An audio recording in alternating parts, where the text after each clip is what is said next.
जय भीम। सर्वप्रथम मी तुम्हाला सर्वांना डॉक्टर बाबासाहेब आंबेडकर यांच्या 135व्या जयंतीच्या निमित्ताने खूप खूप शुभेच्छा देतो।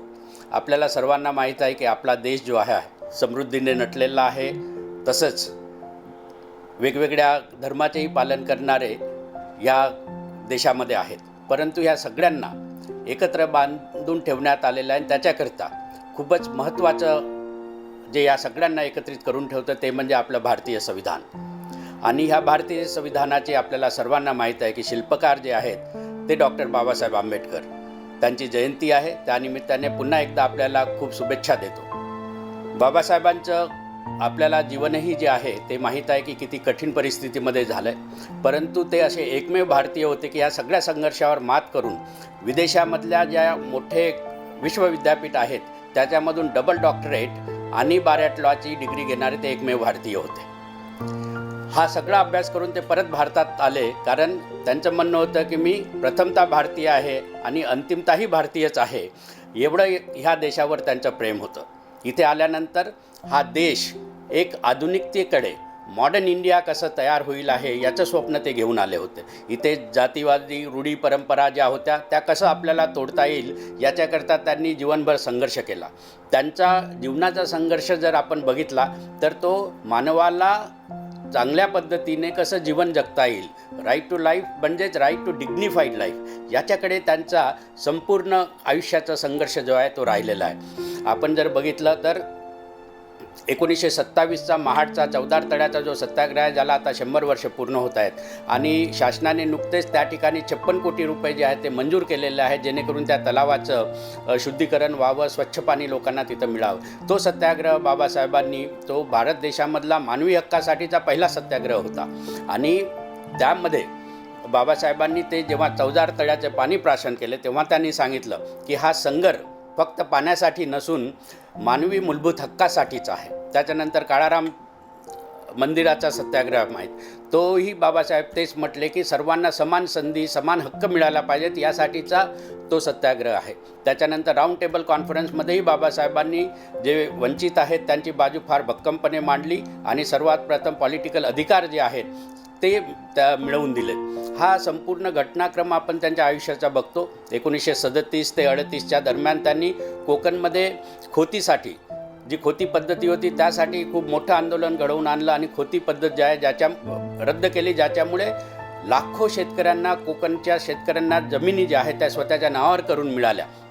त्यांनी मजूर मंत्री असताना मजुरांसाठी कायदे केलेले आपल्याला सर्वांना माहीत आहे। महिलांसाठी तर त्यांचं योगदान जे आहे ते फार मोठं होतं। त्यांचं असं म्हणणं होतं की मी कुठल्याही समाजाची प्रगती जी आहे तिथल्या महिला कशाप्रमाणे प्रगत आहेत त्याच्यावरून मी ते अधोरेखित करू इच्छितो। आणि त्यांनी महिलांसाठी जे आहेत त्याच्या आपल्याला सर्वांना माहीत आहे की प्रसूती रजाचं त्यांच्या वेळेस झालेलं आहे आणि ते इतके पुढे होते विचाराने की त्यांनी हिंदू कोड बिलमध्ये मांडताना महिलांनासुद्धा मुलगा किंवा मुलगी दत्तक घेण्याचा अधिकार असायला पाहिजे, प्रॉपर्टीमध्ये त्यांचा वाटा असायला पाहिजे, त्यांना समान वेतन आपण दिलं पाहिजे, अशा प्रकारची मांडणी जी आहे ती केलेली होती।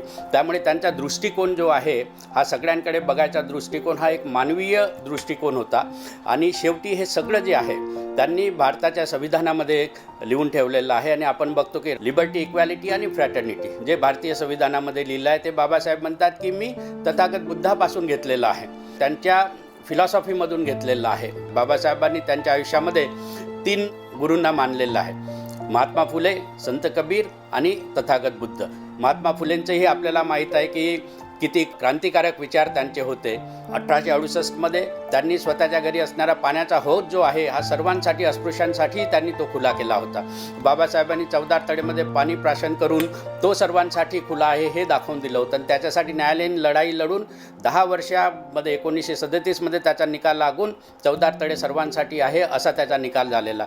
म्हणजे बाबासाहेबांनी सगळे जे एजिटेशन जे केलं, सत्याग्रह केलं आणि कायदेशीर लढाई पण लढलेली आहे। म्हणजे त्यांचा जो मार्ग होता हा सत्याग्रह करण्याचा, हा मानवाला भारत देशामध्ये जे हक्क मिळायला पाहिजे त्याच्याकरिताच शेवटपर्यंत राहिलेलं आहे आणि तेच संविधानामध्ये अधोरेखित झालेलं आहे. पण संविधान फक्त एवढंच सांगत नाही, तर ते खूप चांगल्या पद्धतीने आपल्या देशाचा पुढचा पाया कसा होईल आहे याच्याबद्दलही सांगतं. आपण बघितलं तिथे तर केंद्र शासन आणि राज्य शासन याच्यामधले अधिकार इतक्या सुंदर पद्धतीने केलेले आहेत की भारत हा जो आहे एक संघ त्याच्यामुळे राहिलेला आहे. आपल्या आजूबाजूचे देश आपण जर बघितले तर त्याच्यामध्ये खूप सारी अस्थिरता आहे, परंतु आपला देश अतिशय सुदृढ आणि चांगल्या शक्तिशाली बनत चालला असून एक महासत्ता होण्याच्या दृष्टीने त्याची वाटचाल चालू आहे. खऱ्या अर्थाने संविधान हे सांगतं आहे की government is for the people and it is by the people, हे आपल्याला संविधान जे आहे ते सांगतं आहे. आणि हे सगळं कशासाठी करायचं होतं तर सर्वांना यामध्ये समान संधी मिळावी,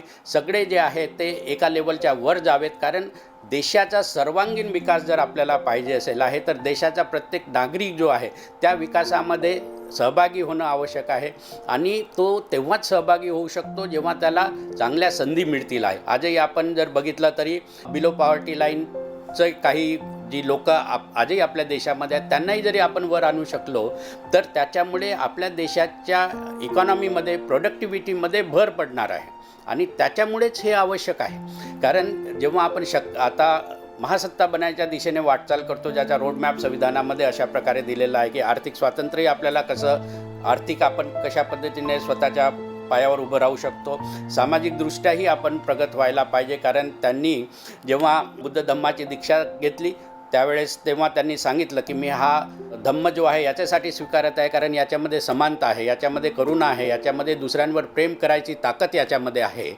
त्याच्यामुळे मी हा धम्म जो आहे तो स्वीकारित आहे, असं त्यांनी नागपूरला दीक्षाभूमी इथे 14 ऑक्टोबर 1956 आपल्या अनुयायांसोबत लाखो लोकांना ती दीक्षा धम्माची दिलेली आहे. यावरून सगळं त्यांचं जीवनचरित्र आपण जर बघितलं तर आपल्याला असं दिसतं की हा संघर्ष त्यांनी जो आहे हा भारत देशाच्या विकासासाठी केलेला आहे.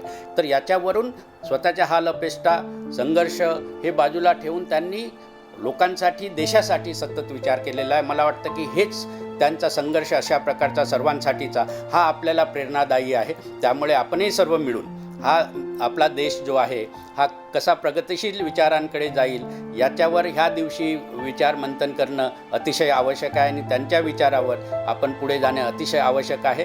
ह्या महान मानवाने ह्या देशाला कसं पुढे मॉडर्न इंडिया बनवता येईल याकडे लक्ष दिलेलं असल्यामुळे आपण त्यांना राष्ट्रनिर्माता डॉक्टर बाबासाहेब आंबेडकर म्हणतो. ह्या राष्ट्रनिर्मात्याला मी अभिवादन करतो आणि परत आपल्याला ह्या 135व्या जयंतीच्या निमित्ताने खूप खूप शुभेच्छा देतो. जय भीम.